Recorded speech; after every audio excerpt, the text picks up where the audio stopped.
He thought he could be tough. I'm going to be tough. Tough what? You're already with Raila. He should have seen that earlier. In fact, he could not have needed Raila. He knew the mountain is the one that will take him to State House.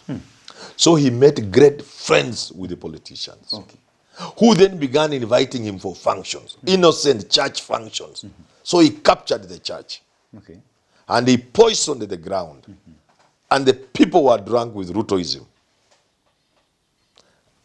On the other hand, Uhuru came up with BBI. BBI tied both him and Raila. They couldn't say what they wanted to say.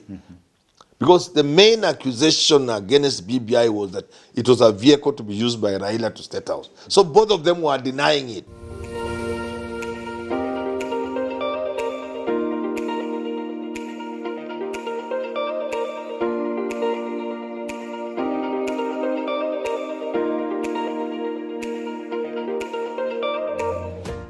A very good day to you, ladies and gentlemen. Welcome to another episode of the Candy Talk here on Professor Herman Manyora's YouTube channel. My name is Herman Manyora, and I'm so glad that you've joined me on this specific and special episode here with Professor Herman Manyora, all the way from the University of Nairobi. Prof, how are you? I'm good. Moses Kuria says, look, we want you not to get into any kind of arrangement without a formidable political party. You didn't listen to us. Now look at where we are as a community right now. The mountain has forgotten, and Kithure Kindiki is our deputy president. Just move on. That is his word towards the embattled DP, of course, Rigathi Gachagua. What do you make of Moses Kuria's statements? Is he really being sincere in this? No, I don't think. Well, there's a bit of what is true there, because he urged the mountain to have a political party. Of course, by that he meant his political party. Come to my party, let's go as a political party. But people didn't listen. Unfortunately, I don't know why, but I've even forgotten Moses Kuria's political party. Yeah, the political party. He changed. There was one, then the name changed. I don't know. Something, whatever, funny name. So that's true that he said, let's have a political party for the mountain and then join the president. But people didn't listen to him. That's true. But other facts may not be facts. They may not be true. I very much doubt that the mountain has forgotten and moved on. The mountain cannot move on. Let me tell you, this thing has made the mountain people really ask hard questions. Top on the list of the questions they are asking themselves, how could we allow ourselves to get here? How could we allow people to make a fool of us? And that question cannot be resolved by making Kindiki the deputy president. No. The mountain will still ask questions. Yeah. That's a problem. Yes. So back then, of course, Moses Kuria himself had his chama cha kazi, and now getting it here. But then that was also dismantled, and they found themselves in this particular question. But then the real question that Kenyans are wondering, and of course they're asking here, that where did the Mount Kenya people get it wrong this time round? Should that be the question, or should it be where did Rigathi Gachagua get it wrong? I think it's more like the people got it wrong. Yeah. And let me tell you this. The people of Mount Kenya did not have sufficient time to interrogate the proposition put to them by Uhuru Kenyatta. Anybody want to say Manyora is wrong, you are free to say that. Uhuru did not come out openly early enough. He kept going through circles, not directed. He was not categorical that Ruto is a bad person, let us support Raila Odinga. Of course, he knew Raila was always a hard sell to the mountain because of the story that people had been told. So, partly because of that and partly because of his style, he didn't come out openly early enough to tell the people, look here, let us support Raila Odinga, and for this and this reason. His BBI game, which is the route through which Raila was going to become president, having failed, and being part of why they didn't come out in the open, because the biggest accusation they were facing was that he and Raila Odinga were using BBI to put Raila into State House. So that also affected Raila and Uhuru, in the sense that Uhuru would have come out early enough to tell his people. What am I trying to say? I'm trying to say it is not quite entirely true that the people of Mount Kenya made a mistake by not listening to Uhuru Kenyatta. The timing, Uhuru came rather late to counter the sweet tongue of Ruto. Ruto had started from 2013, 2014, seducing the mountain people. He had used institutions such as the church and the politicians. He had, like in the words of one retired general, alikuwa ameweka sumu kwa ground. He had poisoned the people. So Uhuru needed to have come early enough and forceful enough, which he didn't. By the time Uhuru comes out in the open, it is not easy to undo the damage Ruto had done on the mountain.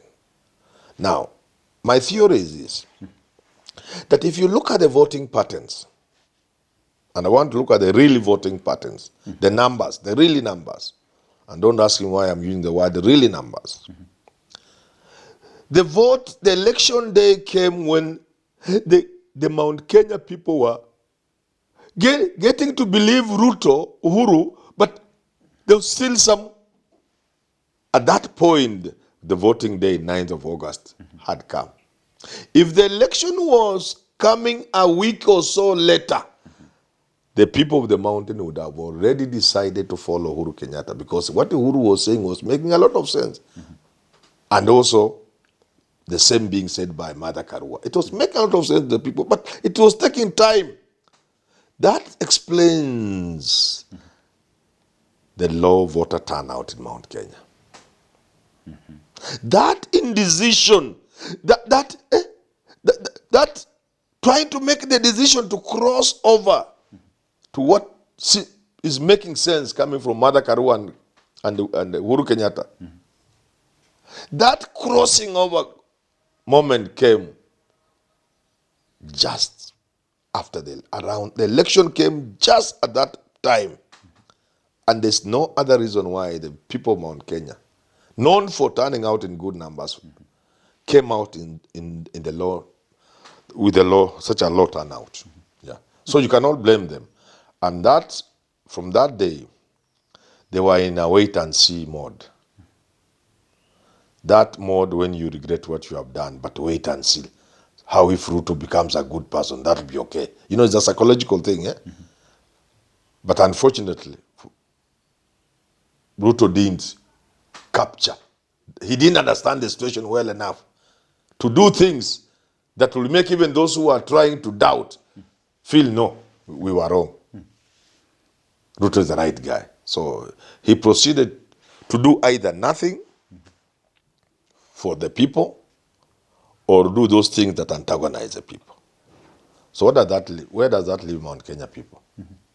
Mount Kenya people feel they should have listened to Uhuru Kenyatta. And that you can't change. And that includes Mount Kenya East. That feeling we should have listened to Kenyatta is what is driving the mountain.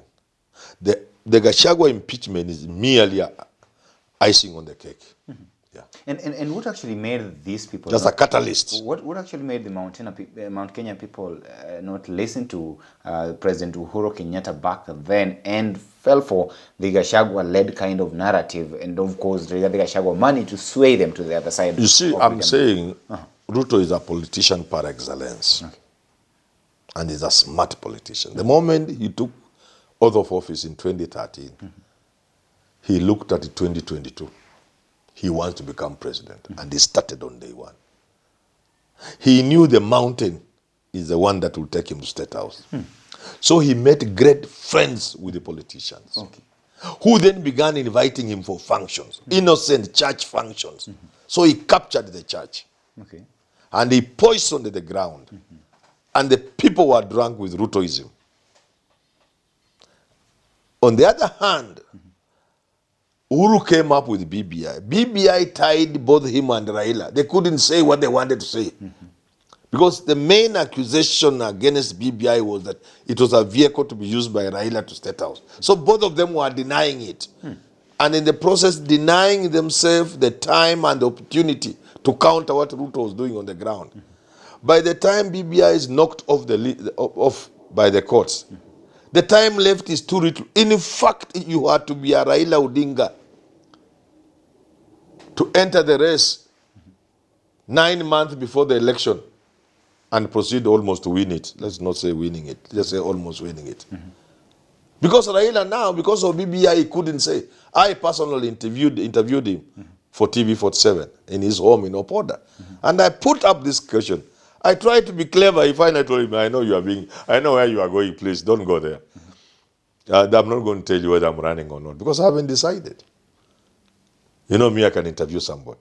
Raila told me. So they couldn't come out in the open, both Raila and Ruto. Denying themselves the opportunity and the time to counter the Ruto narrative on the mountain. By the time Raila is coming out to say he's going to run, that is November of 2021. And the election is the following year in August 9th. Just about 8-9 months. And it's around the same time that Uhuru is now coming up in the open to talk about Raila. Even then, in a guarded manner, before finally opening up completely. So you cannot blame the people of Mount Kenya for not listening to Uhuru, because Uhuru delayed. He came late. So you believe that the president, Uhuru Kenyatta, back then should have gone full throttle and campaign for Raila instead from the very beginning, that this is the man that... They should have seen.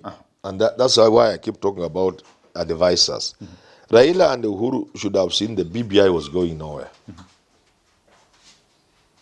Because their enemies had succeeded in building an anti-BBI movement, including the corridors of justice. Because what the court said about BBI, to me, doesn't make sense at all. Not at all. So we must ask, how could learned men and women knock down BBI on the ground that didn't even quite convince anybody? We know the Constitution says you can amend me anytime you want. Anytime. Parliament can amend me. But the same Constitution says there are certain aspects of this Constitution you cannot amend until you ask the people of Kenya.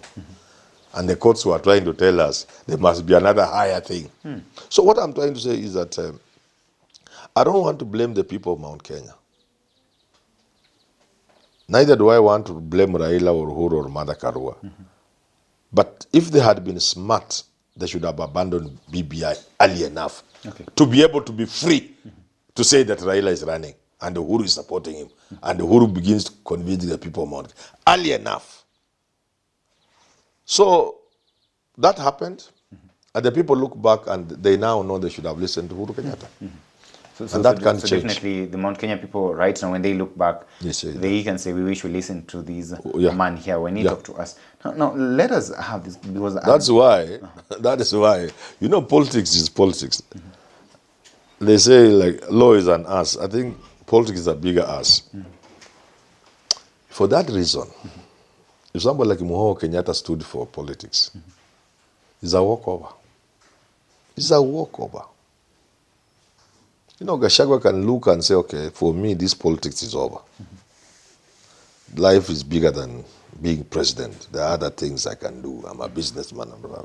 And just join the other Mount Kenya people in supporting Uhuru Kenyatta.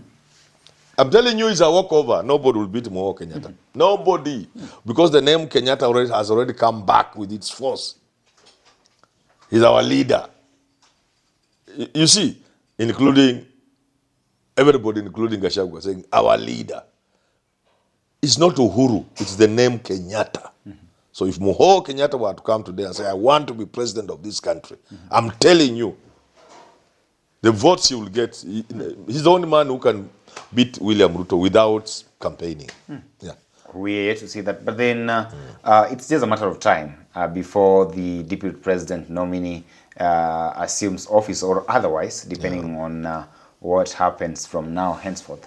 But then the question would be here, for a community that has been deep within the political power and has enjoyed all this political warmth for the past, let me say, 22 years. Of course, they've not been there in the cold. There are certain quarters who believe that even with the presence of Professor Kithure Kindiki as the deputy president here, that the mountain is still thrown into some sort of political cold. How true is that statement? Yeah, cold, because if you are not the president, you are definitely in the cold if you are not calling the shots.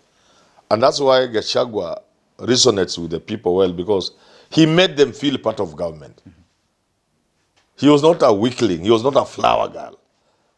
Merely being deputy president does not convince the people they are part of government. So two things ought to happen, which Ruto would have done. And I don't know why he delayed doing it. One, enjoy working with a deputy president who gives people the feeling they are part of government. He may irritate you here and offend you here and there. He may, but by so doing, the people feel they are part of that government. And number two, Ruto should have gone for the old Uhuru people and brought them quickly in government. Mutahi Kagwe, Peter Munya, Kimemia. You know those names? Nderitu Mureithi. He would have.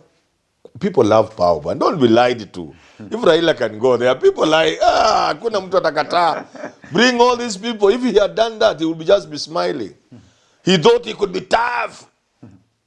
I'm going to be tough. Tough what? You're already with Raila. He should have seen that earlier. In fact, he could not have needed Raila. If he had just worked with Gachagua well, with all the mess that Gachagua will bring around, 1 man, 1 shilling, 1 vote, mountain, this, work with him because people feel they are part of that government. Then go and bring the old Uhuru names back. Kwisha! He would not even have needed Raila. Yeah. Okay. Yeah. Or if now Raila comes in, now you just remote control. Hata kazi ufanyi. Kila saa tu unaenda kuenjoy. Because vijana wanafanya kazi, watu wanafanya kazi tu, wewe ni president, kuweka tu seal of president, kaka na kusign. Green, kaka kama ni green. William Samoei Arap Ruto, kaka sign. Seal. I saw the papers. Lakini kazi ya wewe ufanye. I saw the papers write that some of the notable names from the western side of the mountain, you talk of Murang'a Governor and even Irungu Kang'ata and Anne Waiguru from Kirinyaga yes. have now been left licking their wounds. I don't want to go to that direction. But then that is after the appointment of Kithure Kindiki as the deputy president.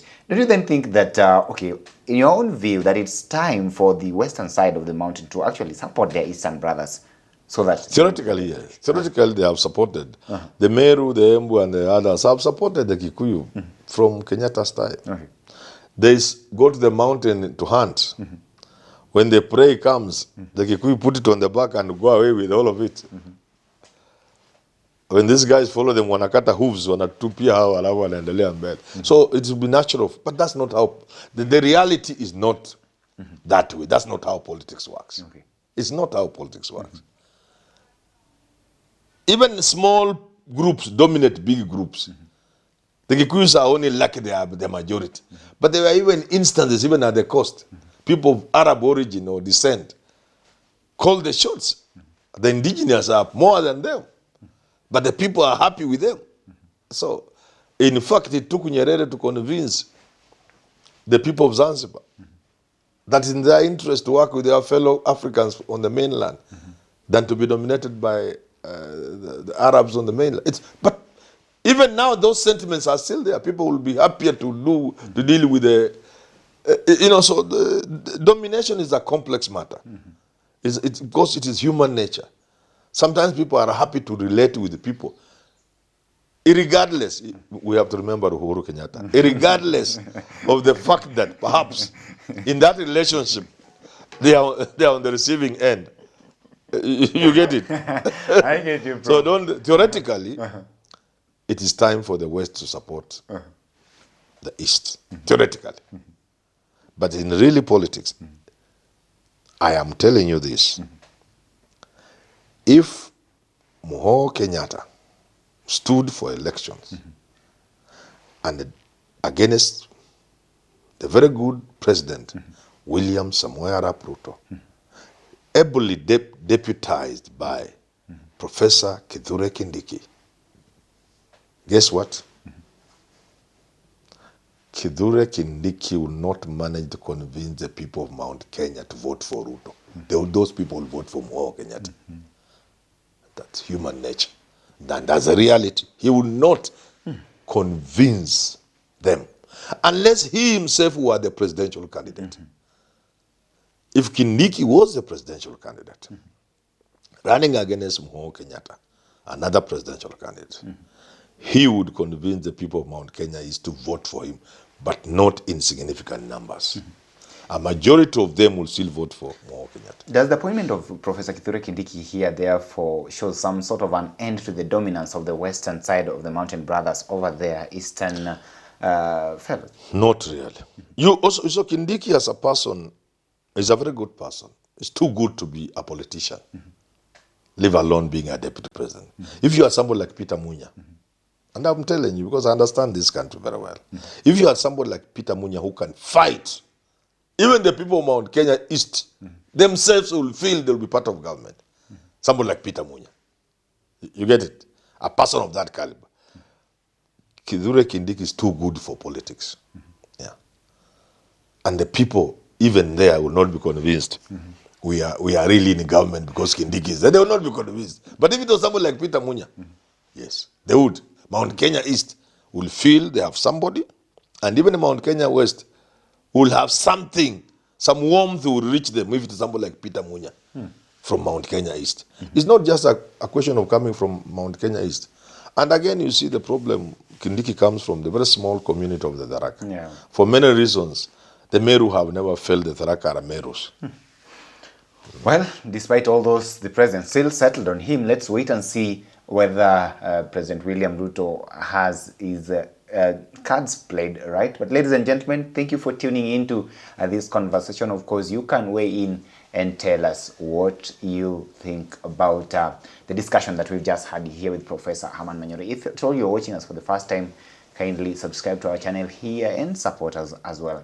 Till we have this conversation again, have yourself a lovely day. My name is Evans Okinyi.